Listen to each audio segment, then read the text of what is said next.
असं आहे की म्हणजे जो पहिला प्रश्न होता की तुमच्या कुटुंबामध्ये प्रत्येक जण म्हणजे रमेश भाटकर त्यावेळेला बहुत म्हणजे सगळेच जण असं आहे की स्वतंत्र प्रतिभेचे असे धनी होते.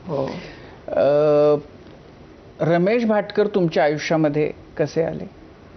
आम्ही अर्थात नाटक आणि थिएटर हा पहिला दुवा होता.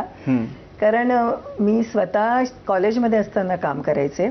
आधी मी एल्फिन्स्टनला होते. तिथे मी एल्फिन्स्टनला असताना उन्मेषच्या स्पर्धेत भाग घेतला होता आणि INTच्या. आमच्या वेळेस त्या दोन्ही स्पर्धा खूप महत्त्वाच्या होत्या आणि ते करत असताना ते बघण्यासाठी अमोल आला होते आणि अमोलनी पण मला सांगितलं की तू दिवाकरांच्या एकांकिकेत माझ्या काम कर. आणि मग माझी मैत्रीण अपर्णा पाध्ये म्हणजे रामदासची बायको, आम्ही दोघी क्लासमेट होतो. ती मला म्हणाली, अगं मृदुला, मी विजयाबाई मेहतांच्या शिबिराला जाणार आहे. तेव्हा त्यांचं राज्यनाट्य याचं असायचं शिबिर 1 महिन्याचं. तर तू येणार आहेस का? म्हटलं हो जरूर. आणि मग मी त्यांच्या शिबिराला गेले होते 1 महिनाभर बहुरूपी नावाच्या संस्थेतर्फे. आणि ते शिबिर केल्यानंतर मी पूर्ण नाटकवाली झाले होते. म्हणजे मग आणि ते सगळं मी खूप वाचायचे. म्हणजे खूप वयाच्या अशा 10वीत मी मार्क्स, दास कॅपिटल वगैरे वाचलेलं. आणि मग असं काही नाही, ते झोळ्या घालायच्या. नाटकवाल्यांना वाटतं की झोळी घालून आपण क्रांती करणार आहोत, तसं मला सारखं आम्हाला वाटायचं. तर असं ते सगळं होतं. म्हणजे थोडंसं असं सगळं जिप्सी आयुष्य म्हणतात तसं. आणि मला एका ठिकाणी विचारलं पण होतं की तू व्यावसायिकला काम करते का? पण ते जरी असलं तरी माझे वडील ते म्हणाले मला, मृदुला, तू 17 वर्षाची जेमतेम आहे, 16, तू आजही मेजर नाहीस, त्यामुळे तुला माझं ऐकावं लागेल.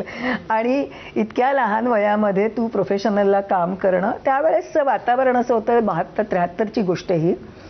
आणि ते म्हणाले तू ते करणं मला पटत नाही आहे. मग त्यामुळे मग काही नाही, मग त्यावेळेस वडील खूप असं व्हिलन वगैरे वाटून मग परत सगळं इंटर आर्ट्स वगैरे सुरू झालं. मग मी पुण्याला गेले आणि पुण्याला गेल्यावरती नाटक होतंच डोक्यात. मग फर्ग्युसन कॉलेजमध्ये जेव्हा शेवटच्या वर्षी होते त्यावेळेस BAला, त्यावेळेस ठरवलं की इथे काहीतरी पुरुषोत्तम करंडक म्हणून आहे आणि कलोपासकचं आहे. तर मग म्हटलं पुरुषोत्तम करंडकमध्ये आपण आता भाग घ्यायचा. आणि मग कुठलं नाटक, कारण स्क्रिप्टची शोध हा फार महत्त्वाचा असतो, तो कळीचा मुद्दा असतो सगळ्या नाटकवाल्यांसाठी, कारण कसदार लिखाण हवं. मग असं करताना बाळ मोघे, ज्याला मी बाळमामा म्हणायचे, आता नाही आहे, पण अमोल पालेकरांचे ते अगदी लाइटिंग आणि ह्याचे खूप आतले असे होते. तर बाळमामा मला समहाऊ विजयाबाईंच्या तिथे असताना मला भेटलेला. तर मला तो म्हणाला की मृदुला, तू इथे करायचं म्हणतेस ना, मग तू फक्त असं तो चुटकी वाजवून सांगायचा की तू सूर्यास्ताच्या अंतिम किरणापासून सूर्योदयाच्या प्रथम किरणापर्यंत कर. मग मी म्हटलं मला चालेल, पण आता हे परवानगी मी आणतो. मग त्यांनी अमोलची परवानगी आणली.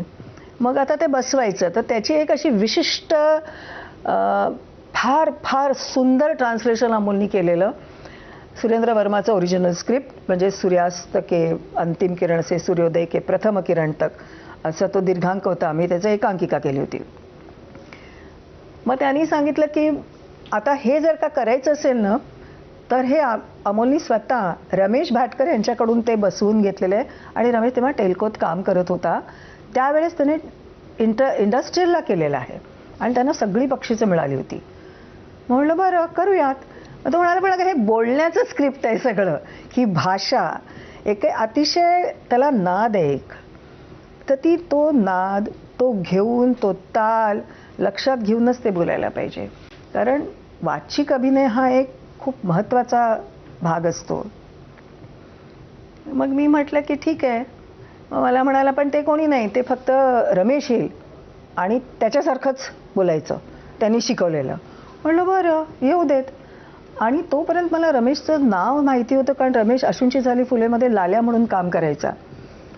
आणि मग तो आला आणि मग त्यांनी आम्हाला, त्याची माझी पहिली भेट झाली ती भरतनाट्य मंदिरात.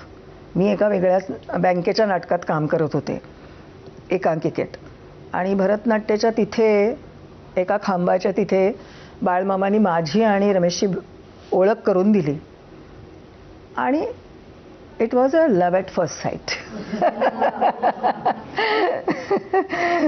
तर म्हणजे मग त्याच्यानंतर मी किती वेळा भरतला जायचो तर आम्ही तिथे जाऊन थांबायचो जरा वेळ आणि मग नंतर मग तो यायचा आणि आम्ही मग ते बसवताना आमच्या दोघांच्याही लक्षात आलेलं होतं की we have attracted towards each other आणि ते इतकं वेगात होतं आणि आमच्या स्पर्धा झाली. मग त्या स्पर्धेत मला अभिनयाचं तेव्हा नानासाहेब फाटक अवॉर्ड जे होतं बेस्ट ॲक्टरचं ते मला मिळालं आणि आम्हाला पुरुषोत्तम करंडक मिळाला होता कारण तो पुरुषोत्तम करंडक फार महत्त्वाचा असतो मिळवणं विशेषतः पुण्यामध्ये आणि आता तर सर्वत्र आहे आणि राजाभाऊ होते तेव्हा नातू. आणि मग ते झाल्यानंतर मग पण असं की म्हणजे दोघांनी पाहिलं आणि